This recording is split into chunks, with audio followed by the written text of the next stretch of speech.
It was almost laughable if it didn't hurt so damn much.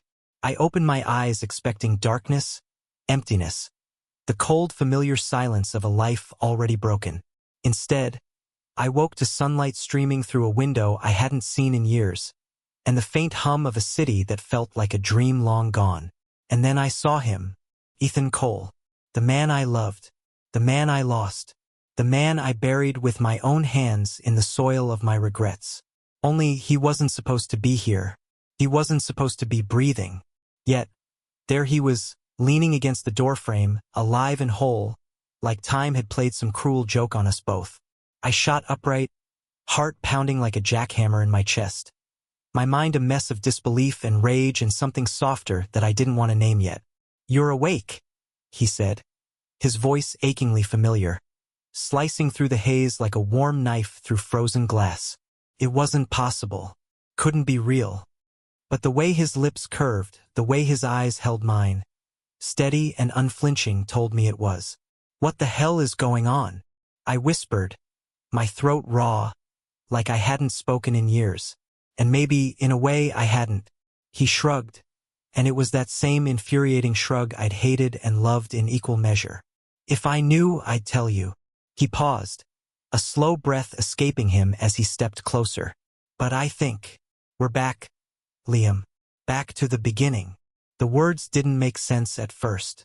Not until I caught sight of the cheap wooden desk shoved against the far wall, the torn poster above it, the smell of instant coffee lingering in the air. My college dorm room, the same one where I met Ethan for the first time. 15 years ago. "Holy shit," I muttered, dragging my hands over my face, half expecting the world to glitch like a bad video game. But it didn't. It was solid, real. The scratch on the old desk was still there.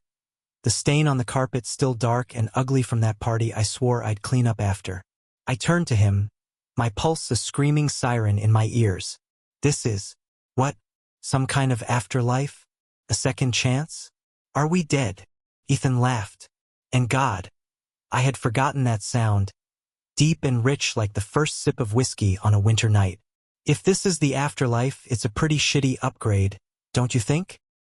He sat on the edge of the bed like he owned the place, like he had every right to invade my sanity.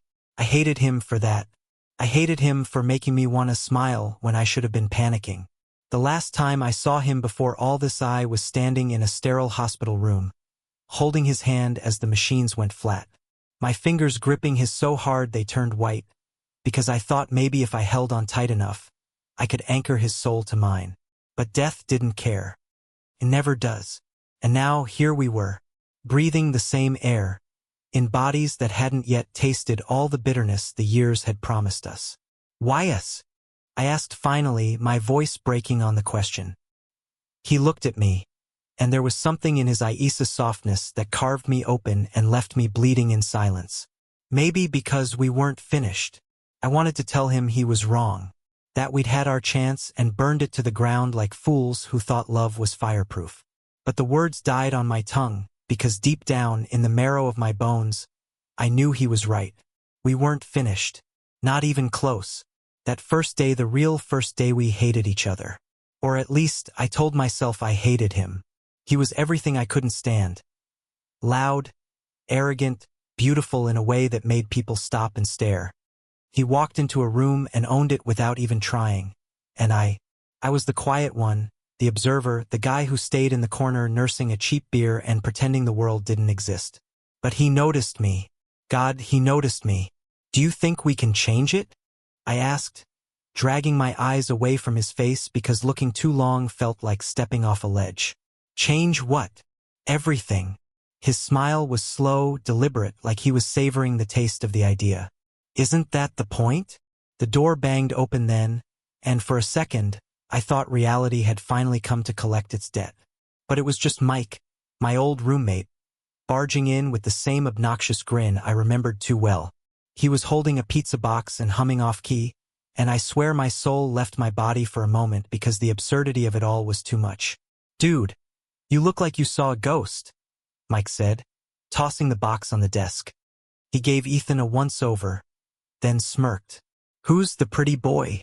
I opened my mouth, but Ethan beat me to it. He extended a hand with that same easy confidence that had driven me insane for years. "Ethan," he said, his voice smooth as sin. "Nice to meet you." Again. Mike blinked. Again. "Inside joke," Ethan said, flashing a grin that could disarm a firing squad. I wanted to strangle him, and maybe kiss him, preferably both. That night, after Mike crashed in someone else's dorm and the silence settled like dust, Ethan and I sat on the edge of my bed, staring at the floor like it held the answers to the universe. "Do you regret it?" I asked suddenly, my voice soft but sharp enough to cut through the quiet. He didn't look at me, not at first. Then, slowly, he turned, and the weight of his gaze pressed against my skin like a brand. "Every damn day," he said. "But I'd do it all again if it meant finding you in the end." And that was the moment I knew I was fucked all over again. Ethan's words hit me like a freight train. Every damn day. I wanted to ask what he meant, what regrets, what moments haunted him, but my throat locked up like it didn't trust me to speak. Instead, silence stretched between us, taut and fragile, like the thin thread of a spider's web, ready to snap with the slightest touch. His hand rested on the bedspread, inches from mine. Inches. My fingers twitched like they had a mind of their own, aching to close that stupid, impossible distance. 15 years ago, I would have pulled back, built a wall so high he'd never climb over it. But now, after everything, the walls were rubble, and I was standing in the ruins, too tired to rebuild. "Do you remember the last thing you said to me?" I asked quietly, my voice barely louder than a breath. Ethan's jaw tightened, the muscle ticking like a silent clock counting down to something inevitable. "Yeah," he said finally. "I remember." Of course he did. How could he forget? Those words were burned into me like scars that never healed. "I can't love you if it means losing myself." I hated him for saying it. I hated myself for believing it. "Do you still mean it?" I pressed because some sick part of me needed to know. Needed to dig my nails into the wound and feel it bleed all over again. His gaze slid to mine, sharp as glass. But there was no anger there, just something heavier. Something like sorrow dressed in resignation.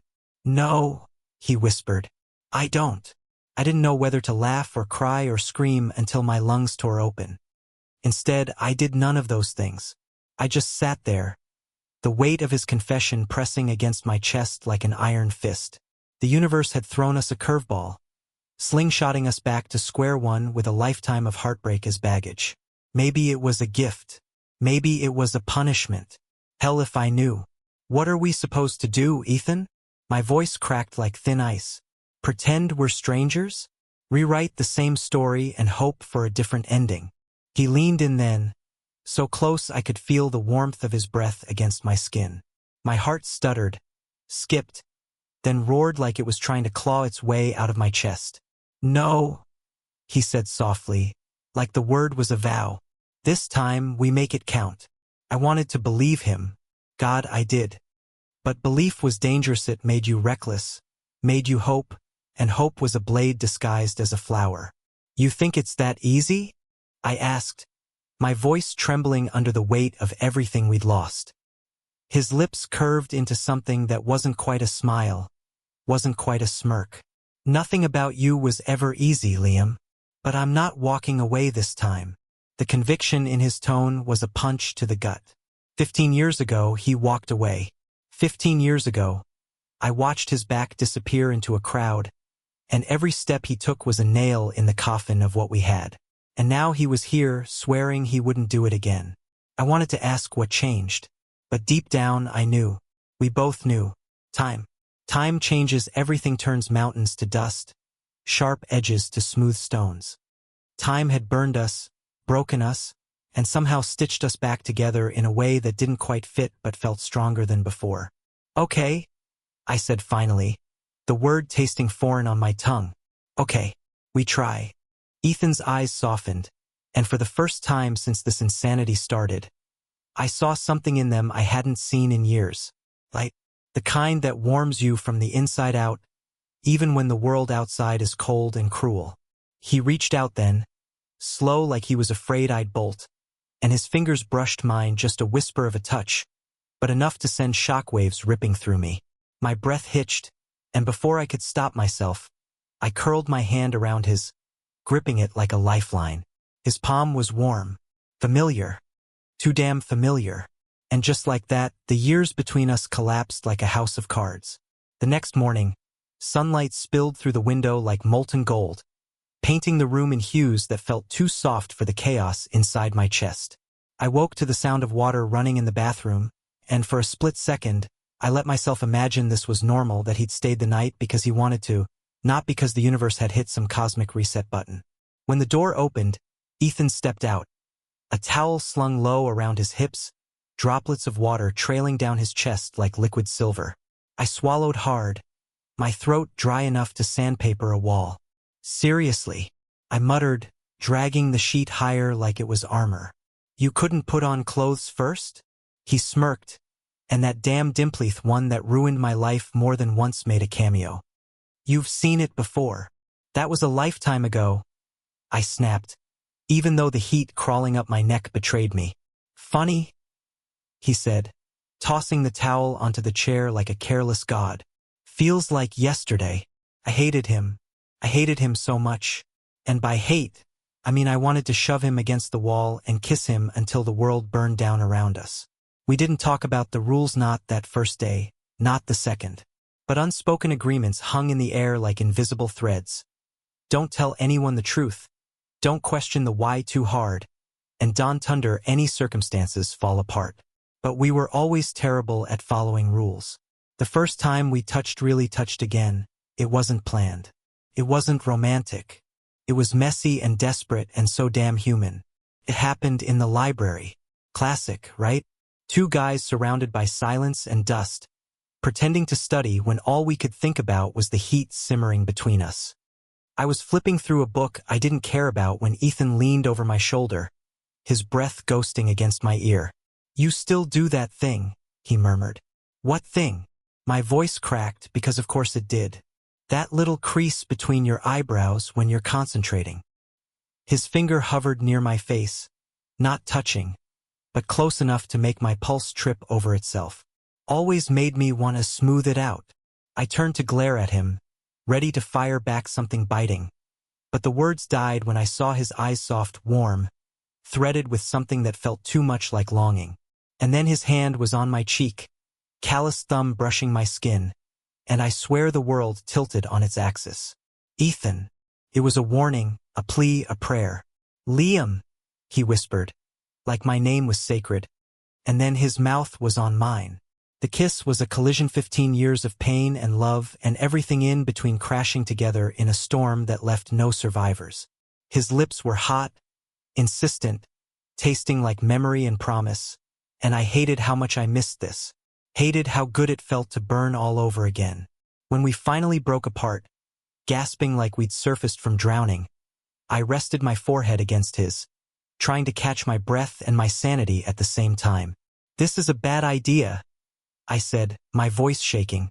"Probably," he agreed, his lips curving against mine.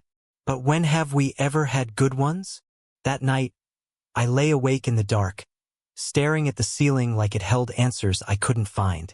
My heart was a battlefield, littered with the wreckage of choices and chances. And in the middle of it all was Ethan, alive, real, and more dangerous than ever. We were supposed to rewrite the story. But what if the story didn't want to change? What if fate was just a loop, dragging us back to the same mistakes no matter how hard we fought? I didn't know. All I knew was this.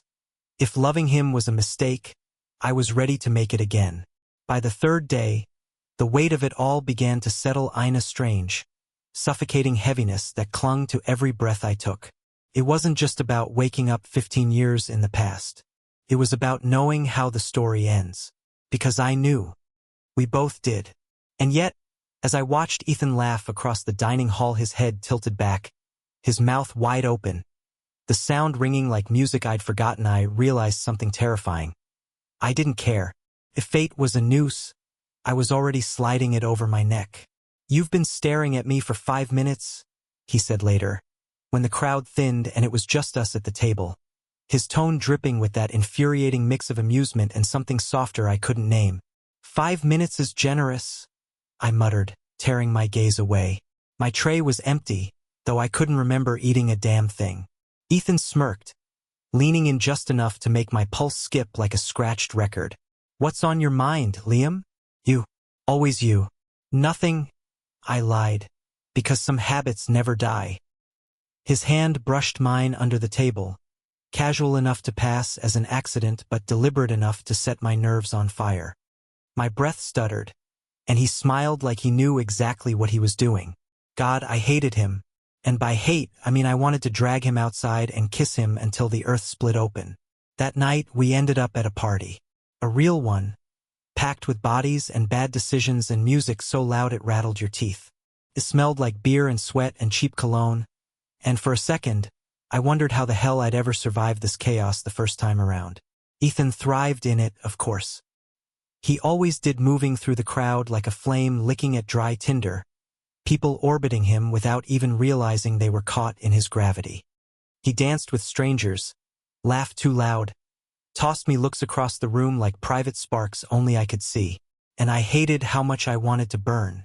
You're not having fun, he said later, finding me by the kitchen, my back against the counter like it might hold me together. Observant, I shot back, taking a swig from my plastic cup, tasted like battery acid and regret. He plucked it from my hand, set it aside, then caged me in with his arms braced on either side of the counter. His body was so close I could feel the heat rolling off him, could smell the faint trace of soap beneath the smoke and alcohol. Then let me fix that, he murmured. My breath caught. Ethan, but whatever I was about to say drowned in the press of his mouth against mine.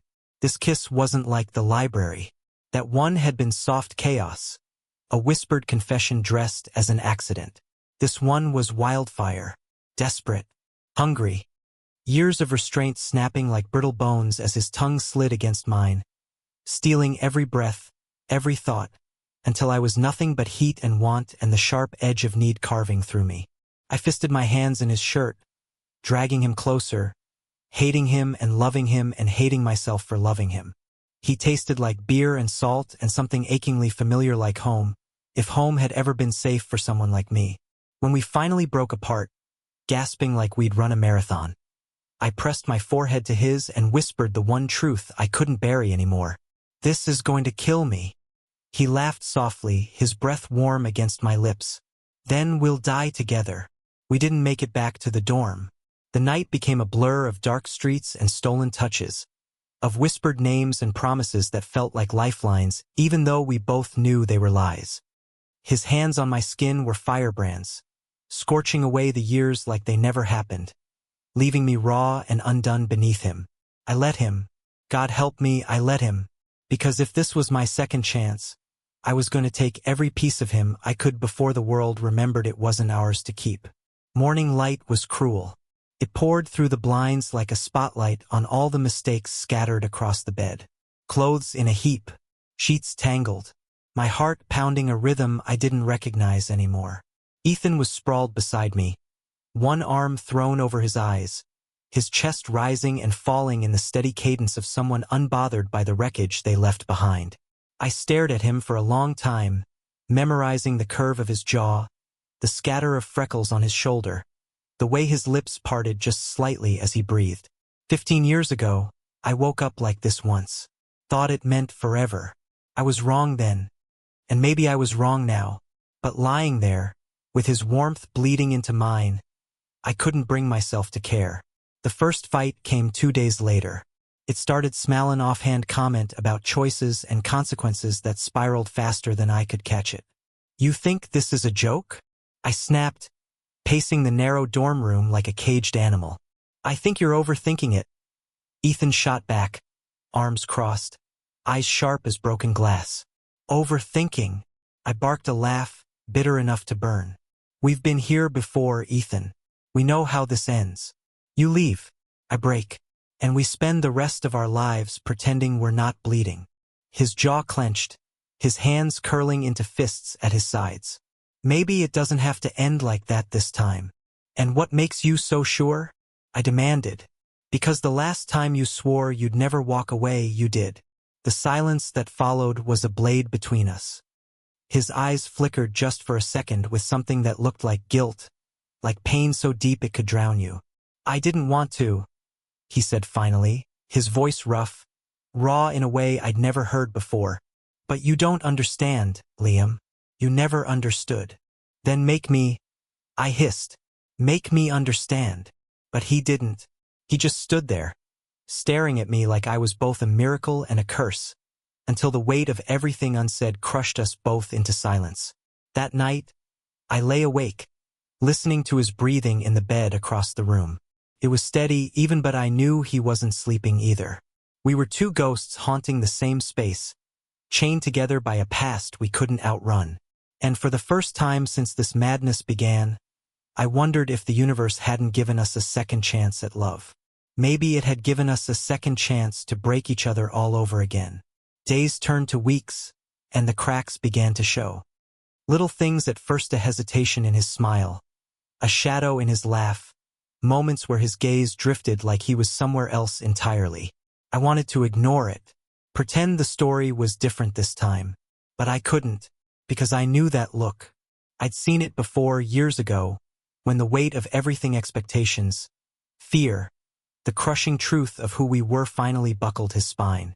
And I knew what came next, the beginning of the end. The night it happened, the sky cracked open with rain, pounding against the windows like a warning we were too stubborn to hear. We were in the dorm, sitting in silence so thick it felt like a living thing between us. I watched him, his profile lit by the flicker of a desk lamp, and something in me snapped. I can't do this, I said, my voice breaking on the words. His head turned, slow and heavy, like the movement cost him everything. Do what? Wait for you to walk away, I whispered. Again. His eyes closed, and for a heartbeat I thought he'd deny it, tell me I was wrong. But when he opened them, the truth was there, naked and brutal. Liam. My name fell from his lips like an apology carved in bone. I don't want to hurt you. Then don't, I begged, the word tasting like blood. But he just sat there, silent as the storm outside. And I knew. God, I knew. Fate was a cruel bastard. And no matter how far we ran, the ending always found us. The rain didn't stop. It poured for hours, drenching the campus in a gray melancholy that seeped into everything, including me. I sat there long after Ethan left the room, my body frozen in place, like if I stayed still enough, time would, too. But time doesn't freeze. It moves. It drags you forward whether you're ready or not, tearing pieces off you as it goes. When the door clicked shut behind him, it sounded like a gunshot. I don't remember how long I sat in the dark, my mind replaying every word, every look, every touch like a film on endless loop. What hurt wasn't the leaving. It was the inevitability of it. We'd been given a second chance, and somehow we'd managed to screw it up exactly the same way. Or maybe that was the point. Maybe some stories weren't meant to change. 2 days passed before I saw him again. 2 days of silence that stretched like a noose around my throat. And when I finally did, it wasn't in the dorm or the dining hall. It was on the rooftop, where the sky kissed the city in shades of dying light. He was leaning against the railing, hair whipping in the wind, looking every bit like a tragedy dressed in sunlight. When he turned and saw me, something flickered in his eyes: hope, fear, maybe both. Why here? I asked, my voice raw, like I'd swallowed glass. Because this is where I told myself I wouldn't do this again, he said softly. And because if I didn't see you one last time, I'd regret it for the rest of whatever this is. I stepped closer, the wind clawing at my clothes, my heart beating like a war drum. You're leaving. It wasn't a question. He nodded, his jaw tightening. I have to. Why? The word cracked like thunder, sharp and violent. Why do you always have to? His hands gripped the railing until his knuckles turned bone white. Because loving you cost me everything last time, he said, his voice breaking like waves against a cliff. My family, my future, myself. And I thought maybe this time would be different. But Liam, nothing's changed. Not really. That's bullshit. My breath came fast, harsh. You think I care about any of that? You think I wanted a perfect life? I wanted you, Ethan. I still do. He turned then, eyes blazing, and for a moment, I saw the man I'd fallen in love with, the fire, the hunger, the raw, aching need to be more than what the world allowed us to be. And then he looked away. I'm sorry, he whispered, and the words sliced through me, clean and cruel. I don't remember moving. 1 second, I was standing there, and the next, my hands were on him, pulling, dragging, desperate.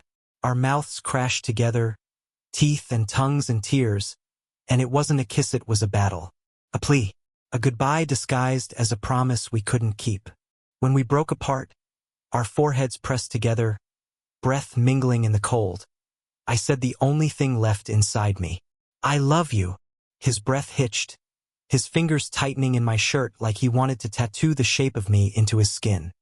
I love you too, he said, voice shaking. Always. But sometimes, love isn't enough. And then he was gone, just like before. The days that followed were a blur, classes I didn't hear, faces I didn't see, nights spent staring at the ceiling until dawn painted the sky in colors that tasted like ash. The pain was different this time, sharper, because this time, I remembered everything. And that's when it happened. I woke up in the middle of the night to a voice. Not Ethan's. It was softer, deeper, echoing inside my head like a sound carried on wind. Do you understand now?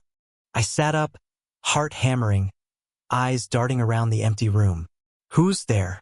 Do you understand why you were given this? My blood turned to ice. What are you talking about? You begged for another chance. Not to keep him, but to forgive him. To forgive yourself. The words hit like a sledgehammer, shattering something I didn't know I'd been holding on to. All this time, I thought the second chance was about saving us, rewriting the ending. But maybe it wasn't. Maybe it was about letting go. The voice faded, leaving only silence and the hollow ache in my chest. And for the first time in what felt like forever, I cried. Not the quiet, broken sobs I'd been choking down for days, but the kind that ripped through you, tearing out the rot you didn't know was killing you. When the tears stopped, I felt lighter, not healed, not yet, but lighter. Weeks passed.